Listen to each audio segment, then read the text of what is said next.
Hey all, thanks for tuning in.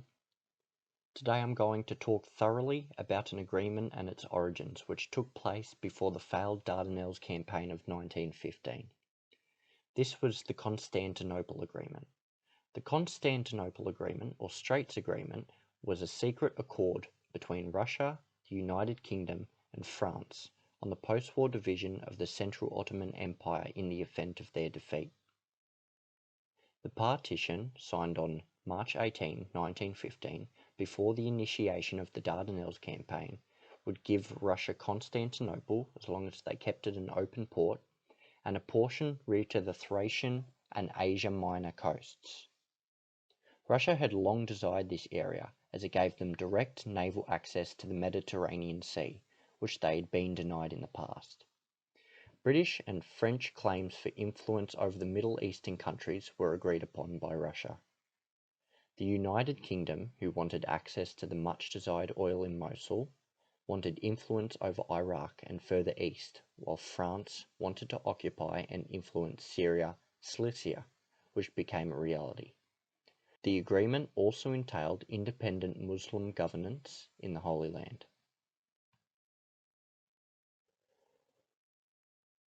The Russo-Turkish War was a war that took place between 1806 and 1812 during the Napoleonic Wars in the early years of the 20th century. Napoleon agreed to help the Ottoman Empire suppress a rebellious uprising regarding Serbia in exchange for the entry of exclusively French warships into the Dardanelles, and the denial of the Russian fleet, whom he had his eyes on.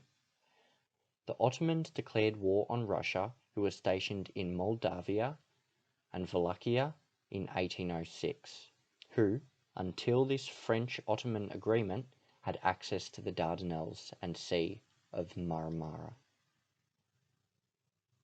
Following the Battle of Parghita, Russia decided to make peace with the Ottomans, who were equally weary of Napoleon's intentions to annex and colonize in the east. Russia emerged victorious and the Ottomans signed the Treaty of Bucharest in May 1812. The Anglo-Turkish War, or Anglo-Ottoman War, took place between 1807 and 1809. During the time of the Russo-Turkish War, and because of the relationship between Russia and the United Kingdom via the Fourth Coalition, also including Prussia, Saxony, and Sweden, the United Kingdom requested that Sultan Selim III surrender the Ottoman fleet and break the alliance with the French. After Sultan Selim III denied the British requests, Vice Admiral Sir John Thomas Duckworth of the British Navy entered the Dardanelles on February 19, 1807, destroying an Ottoman naval force.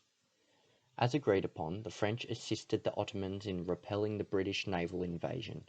2 British ships were lost and Duckworth turned the fleet around in defeat on March 3, 1807. The turnaround of the British fleet in Constantinople reflects their persistence of the Ottoman Empire from 1807 all the way through to 1915. In order to get a foothold on the Ottomans, after the naval defeat, 5,000 British troops occupied Alexandria in Egypt in mid-March 1807. The British failed and were expelled by Ottoman forces led by Khedive Muhammad Ali. The Anglo-Turkish War would continue intermittently until 1809, following the Treaty of the Dardanelles. With Napoleon's victory in the Battle of Friedland, part of the War of the Fourth Coalition, the possibility of a French invasion into Russia alluded to Emperor Alexander I of Russia. Rather than face an invasion, the Tsar ended his involvement in the Fourth Coalition and signed one of the treaties of Tilsit on July 7, 1807, the other one signed by France and Prussia.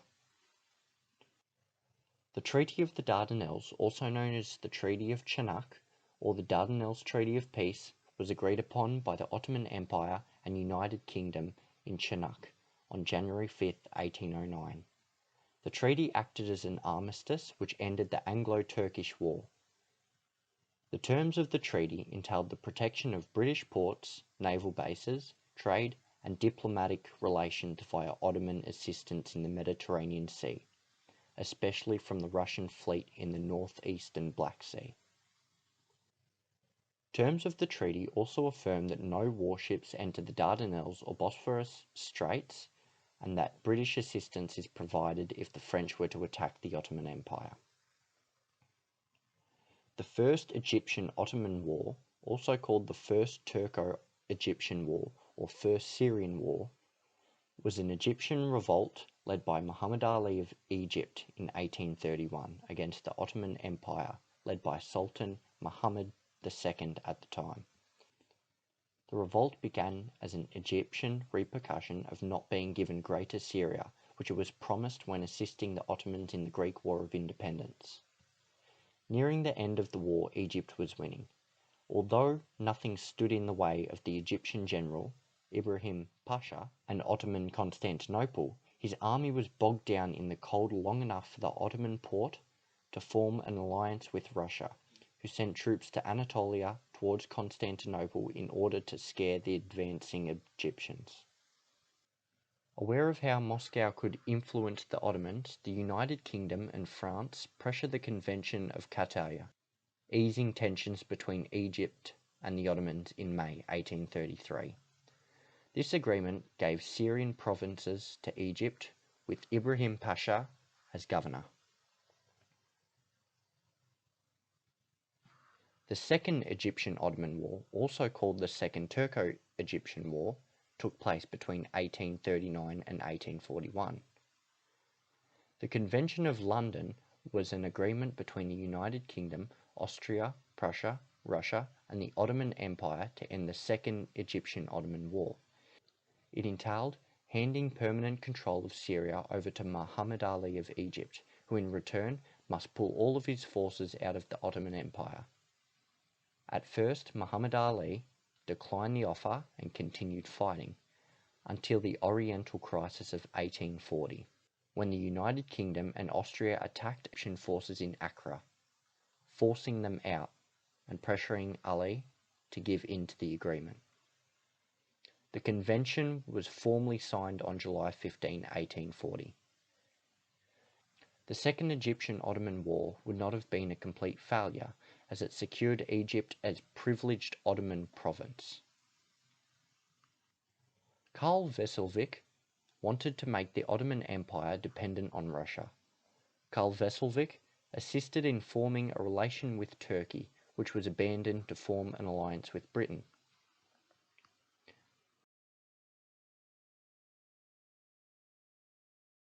Alexei Fyodorovic also played a pivotal role in forming relations and had influence over the Treaty of Hunka-Iskelesi when he became ambassador to Constantinople in 1833.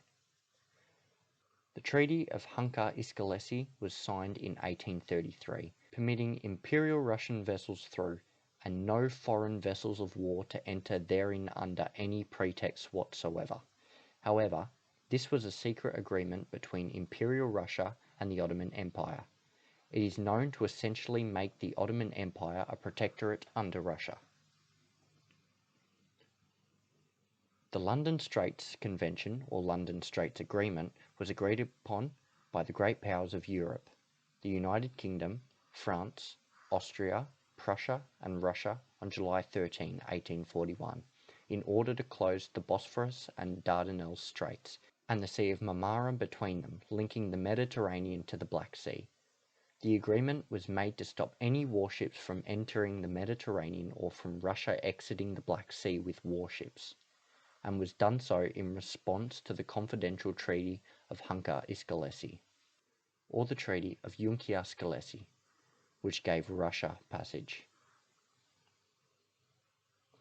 The London Straits Agreement was essentially a broader version of the Treaty of the Dardanelles, previously signed by the United Kingdom and the Ottoman Empire. Although this was to give Western powers equal disadvantages of Russia, it would lead to tension and Russia's stronger desire for the Straits. The Second Russo-Turkish War between 1877 and 1878 led Russia to push the Ottomans all the way to Constantinople until Western intervention. Russia gained territory in the Caucasus but did not end up with the Constantinople Straits. Eventually, the 1915 Constantinople Agreement was never carried out as the Dardanelles campaign ended in defeat for the Triple Entente. Russia, who was in the middle of a civil war by the end of the First World War and grew to share resentment with the United Kingdom and France, withdrew from the war and eventually repealed any agreements the Tsar had previously agreed to. However, before the overthrow of the imperialist Russia by the Bolsheviks, Tsar Nicholas II gave his assent to the Sykes-Picot Agreement, which was a later agreement between France and Britain discussing the partition of the Ottoman Empire, similar to the earlier Constantinople Agreement. Thank you everyone for tuning in, and keep tuned for the next episode.